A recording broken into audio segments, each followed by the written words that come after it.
On to our next session. On September 23rd, UN Secretary General Antonio Guterres will convene a food systems summit to encourage bold leadership and transformational actions to ensure healthier, more sustainable, and equitable food systems. In advance of the Food Systems Summit, this high-level session will convene private sector food and beverage industry leaders to discuss vital topics related to the future of food, including innovative nature-based solutions for the food systems of tomorrow and the economic benefits of sustainable resources and agriculture. I knew that was going to trip me up a little. And the benefits of agricultural. Wow.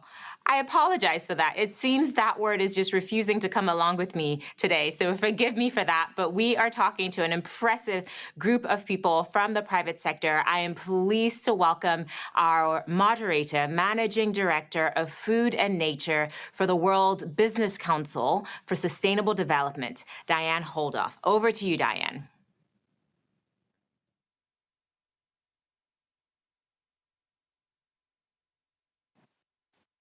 Hello, and thank you so much for that great welcome. It's really wonderful to be with all of you today.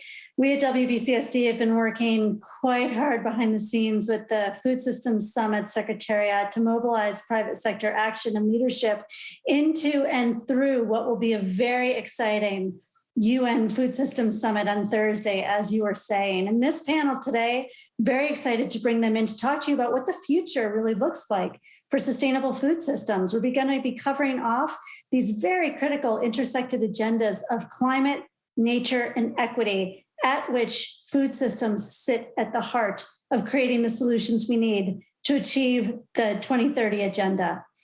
I'd love to go to our first speaker, introducing Mike Okoroafor. He's the Vice President, Global Sustainability and Packaging Innovation for McCormick.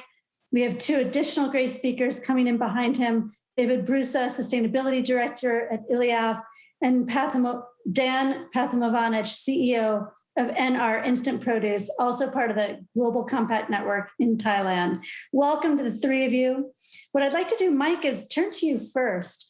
McCormick has been working all over the globe for years now, bringing really sustainable solutions into the products that you're bringing to your customers and consumers every day. So what are some of the examples that you're seeing on how the food system of tomorrow can start taking action now to lower the contribution of the food system to the climate crisis?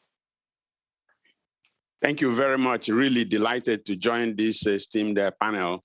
And first of all, I just want to highlight three things that our company is really focused on, because as you know, McCormick is a leader in herbs and spices and seasonings. So when it comes to flavor, we really rely on our farming community. So one of the things we've done in our purpose-led performance is that we committed to doing the right thing for our people, our communities, and the planet we share. More importantly, when we talk about communities, it is communities where we live, where we work, and where we source. And that one I underline because it's very important. For the future of the food systems to be sustainable, we really have to focus on those people who are farmers, the small mom and pop farmers that we rely on to get our crops. And there are three things that we need to do to really support them, not just in terms of providing resources. Those three things are: one, we have to make sure that sustainable practices such as regenerative agriculture is really embedded in the way these remote farmers, these what I call mom and pop farmers, practice their craft. Two, we have to really emphasize biodiversity as a framework for lowering carbon footprint. Three is food waste is critical, and that is where all of us can play a role. I give you a simple statistics. In the United States, it is believed that the food we produce, we waste between 30 and 40%. That's a lot of carbon footprint, and minimized. And I'm telling you, that's something that we all have to take control of. So when it comes to those sustainable regenerative practices, I'd like to give you one example.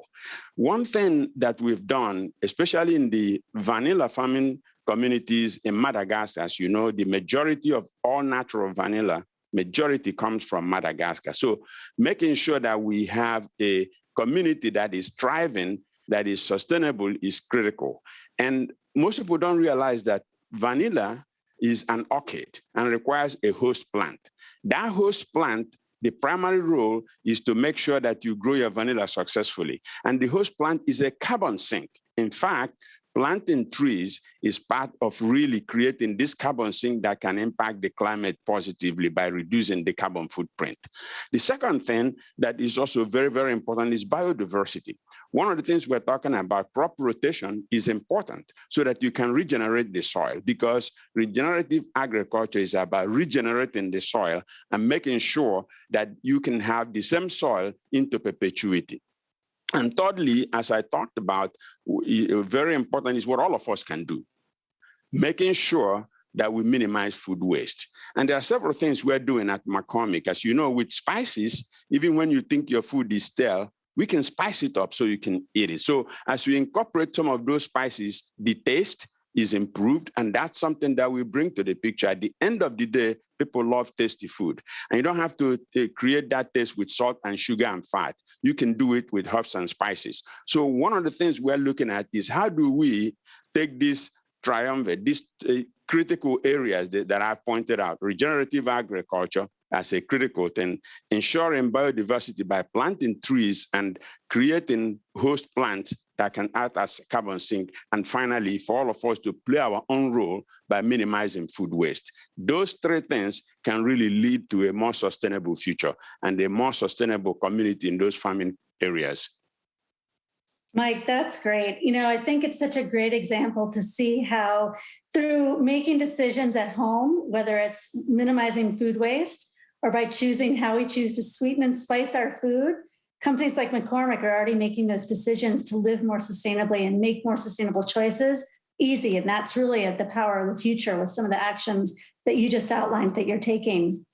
Thank you. Dan, I'd like to come to you next. I'd love to hear a little bit more from you on what should the role of the finance sector be? We know that finance is going to be key to supporting these transitions, but we also know that those transitions need to be science-based. So we need to have the right targets and incentives in place. What are you seeing? What should those roles look like? So I'm here representing our company, which is a food company. And let me just spend like 30 seconds on that. And so our purpose is, how do we decarbonize the world with food? Because it represents 1/3 of the problem. And our part of that mission is we want to be one of the largest co-manufacturers of alternative proteins. We're building factories around the world. And as part of that mission, we're also very focused on regenerative agriculture and actually carbon negative ingredients within our supply chain to kind of push that edge in terms of our overall footprint to get us kind of like, we're actually I think we're the only listed company in Thailand to commit to the race to net zero. And we're doing quite a lot. You know, we recently announced a joint venture with PDT Group on plant-based foods. And also we launched the first blue carbon program for seaweed in Thailand, together with another state company.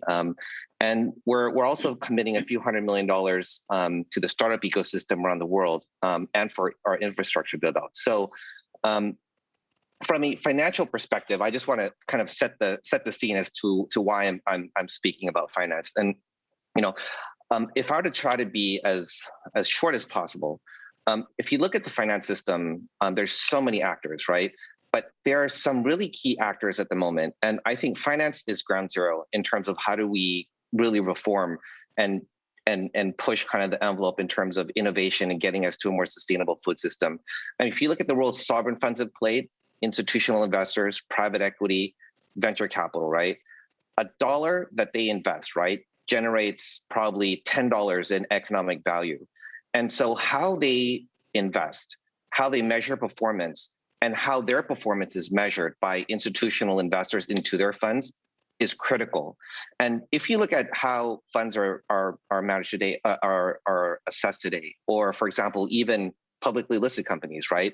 And it's primarily ESG, and that we need to redefine what ESG means, right? There should be something more concrete, for example, like net zero, carbon neutrality, science-based targets, right? We need something that's, you know, you can commit, can be audited, it's transparent, right? And reported and can be verified, right? Otherwise, at the end of the day, you've got capital that, for example, in a fund manager's portfolio, say $100 billion fund manager portfolio, where maybe they're still investing in coal, right? Versus maybe they should be investing into, say, like blue carbon initiatives, right? For example. So I think the financial system is extremely important. In fact, we just sponsored, together with Forum of the Future, kind of a second phase of their protein challenge. So they came out with the first protein challenge in 2040, and now it's literally about how financial flows actually impact basically the entire protein system and how we're going to feed 10 billion people by 2050. I think this is it's super critical. If you kind of going back, if you look at kind of the role of the financial system, right, it should be to develop and instigate innovation and entrepreneurship on an ecosystem basis, right? It should be used to hold private sector accountable, right, including myself. And most importantly and most critically, right, it is to ensure that capital is being used and deployed sustainably. I mean, I think that's the most important thing that the financial system can do, and I really believe that that's where to. And just on the very end of that, if we are to incentivize people, if you imagine this, the amount of money that's being spent to combat climate change, if you just took a sliver of that amount of money, right, and you go to fund managers and say, listen, take less return on your capital, and I will top it up so that you meet your required IRR. Imagine the multiplier effect that you would have on the entire world when they're actually using their money for good rather than money for capital return. Thank you. I think that's key. How investors are making decisions and how they're inviting folks along to assess their performance is going to be critical. We only have 2 or 3 minutes, David. I'd like to turn to you, though, and invite you to come in, because we've talked a lot about finance and climate, but what about the role of nature-based solutions? What are some of the innovative nature-based solutions that you're seeing? And what are the examples of what Illycaffè is doing to support these solutions towards the sustainable agenda of 2030? Good afternoon. Thank you very much for the invitation. So like Illycaffè, we have 3 main topics on sustainability framework. One is the responsible supply chain and the sustainability agriculture. The second is the happiness and quality on the life. And the third is the circular economy and innovation. On the first topic, responsible value chain and sustainability agriculture, we are constantly improving the knowledge and the analysis of the impact of the supply chain with reliable traceability in order to contribute to develop and the sustainability on the coffee supply chain with research, transfer, and know-how and local project. In these items, we supported the integrated agriculture to preserve and improve globally the quality and sustainability of coffee that Illycaffè uses on its production processes. The main change is that there are 2 main drivers on the food cycle. From one side, the replacement of part of conventional agriculture to cellular agriculture. This reduced the land use for food production, given an evident benefit to the environment.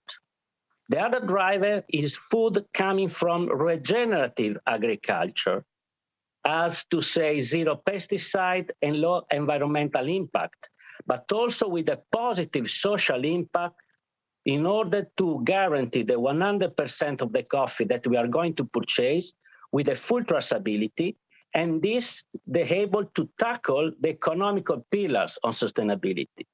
We started to buy coffee since 30 years old, moving from directly to the producer in order to guarantee our quality and pay the sustainability economy. Now the environmental sustainability joined to the social sustainability is the real focus that Illy is moving on. So that's now we wonderful. are trials. I love the examples. Sorry, David, just jumping in so we still have time to move to the closing remarks. But those examples of where you're seeing regenerative agriculture and investments deliver for nature while still delivering on the social agenda and the climate agenda are key. So I really appreciate the interventions we've had from all three of you. You've touched on examples from around the world and given us really meaningful actions that your companies are taking together across your value chains. With that, as we continue to reflect on what the future of sustainable food systems looks like, I'd like to now start to move into our closing remarks. We have Alexandra Cousteau, President of Oceans 2050 and Senior Advisor at Oceana, joining us to deliver a keynote closing comments about what we need to be taken into consideration as we look at the future of our food systems. Thank you again to our panel, and over to closing remarks. Hi, I'm Alexandra Cousteau, and I'm delighted to be here to speak with you today about how we can restore abundance to our oceans in a way that can rebuild marine biodiversity, mitigate climate change, ensure the health and well-being of our communities, and protect the future of our children. Before I dive in, I want to thank each and every one of you for using your time, talent, and effort to address this problem. There are few things more important to our survival than our oceans. I was lucky to experience the ocean at a young age, swimming before I could walk and being taught to scuba dive by my grandfather, ocean explorer Jacques Cousteau. My grandfather instilled in me a respect for the marine world and all of its inhabitants, and I love the ocean. But for most of my life, I've watched it decline. Today, we've lost half of the ocean life that existed when my grandfather first invented the aqualung just after the Second World War. The ocean today is more fragile, more polluted, and just emptier than ever before. If we continue with business as usual, the inevitable outcome will be the collapse of our most important life support system. But there is a short window of opportunity in the next few years to get on a different path going forward. We can do things differently in a way that can bring life back to our oceans so that by 2050, they're abundant once more. But that requires that we fundamentally rethink our systems so that we can protect the natural world, tackle our climate challenges, and ensure people's health and well-being, especially for our children. For the past decade, I've been working as a senior advisor to Oceana, the world's largest ocean conservation organization, on, among other things, the difficult issue of overfishing. As you know, there are already 700 million hungry people on this planet. Another 2 billion people don't have regular access to safe, nutritious, and sufficient food. We're expecting that problem to get worse as world population grows to 9 or 10 billion by mid-century, and we can expect to have greater pressure on our food resources. We're in trouble. We also know that our arable land per capita is already on the decline in both developed and developing countries. We're already feeling the impacts of climate change, which is changing rainfall patterns, making some areas drier and others wetter, causing droughts in our bread baskets and floods in others, and still sparking deadly wildfires elsewhere. It's going to make it harder for the land to help us solve the hunger problem. And that's why we need the oceans to be their most abundant, so that the oceans can provide us with as much food as possible. That's something the oceans have been doing for us for a long time. Fishing is as old as our species, and as far back as we can go, we've seen an increase in the amount of food we've been able to harvest from our oceans. But we started taking more and more fish from the sea, hunting them with military precision until about 1980, when, no surprise, the decline in ocean abundance became painfully clear. There's been about an 18% decline in the amount of fish we've gotten in our world catch since 1980. And in a hungry world, this is a big problem. But we know how to turn it around. If we do a few simple things in targeted places, we can bring our fish back, rebuild more abundant oceans, mitigate climate change, and ensure food security for vulnerable coastal communities. Oceana is doing this right now. Because it turns out, if we're able to change fisheries policy in 24 countries plus the European Union, we could impact nearly 90% of the world's fish catch. And based on our work around the world, we know that there are 3 key things we have to do to bring fisheries back. We need to set limits on how much we take. We need to reduce bycatch, which is the accidental catching and killing of fish that we're not targeting. And we need to protect habitats, the nursery areas that these fish need to grow and reproduce successfully so that they can rebuild their populations. If we do those three things, we know the fisheries will come back because we've seen it happen in a lot of different places. The herring population in Norway was crashing since the 1950s. When Norway set limits on its fishery, it came back. Another example in southern Brazil saw the shrimp fishery come back after an Oceana-backed bottom trawling ban. In Spain, a strategic fishery closure brought their beloved anchovy fishery back to abundance. We've seen this happen in countries all around the world time and time again. When these countries put in sustainable fisheries management policies, the fisheries start to come back. So what does this mean for the world's fish catch? This means that if we reverse the decline, we could feed as many as 700 million people a day a healthy fish meal, up from about 450 million people today. Much about the industrial fishing industry is broken. But if we change the system, we know that we can produce healthy meals for hundreds of millions of people that don't use the land, that don't use much water, have a low carbon footprint, and are cost effective. I've watched Oceana win policy victories that increase biodiversity in our oceans and deliver more seafood to the future. This is not a theory, it's actually happening. There's also tremendous momentum building around seaweed farming, which is, to be honest, one of the most exciting opportunities we have to help reverse the decline of our oceans. Oceans 2050 is an organization that we founded with Professor Carlos Duarte a couple of years ago to turn the science of rebuilding ocean abundance into actionable initiatives with the goal of enabling people and companies across all sectors to be contributors to a common vision of an abundant future that include thriving oceans.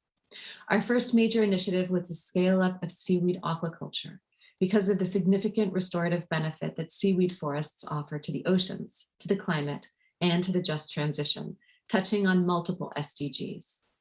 Seaweed farms, much like wild seaweed forests, provide habitat and food for marine life, oxygenate and deacidify the water, sequester carbon, protect coastal communities from extreme weather, and provide livelihoods in a regenerative blue economy. Last year, Oceans 2050 launched a global study that builds on Professor Duarte's research, featured in Nature, on ocean restoration by further assessing the role of seaweed aquaculture as a key recovery wedge for the world's oceans and the climate. Because seaweed aquaculture generates revenues independent of any carbon proceeds, it's one of the most scalable nature-based carbon solutions.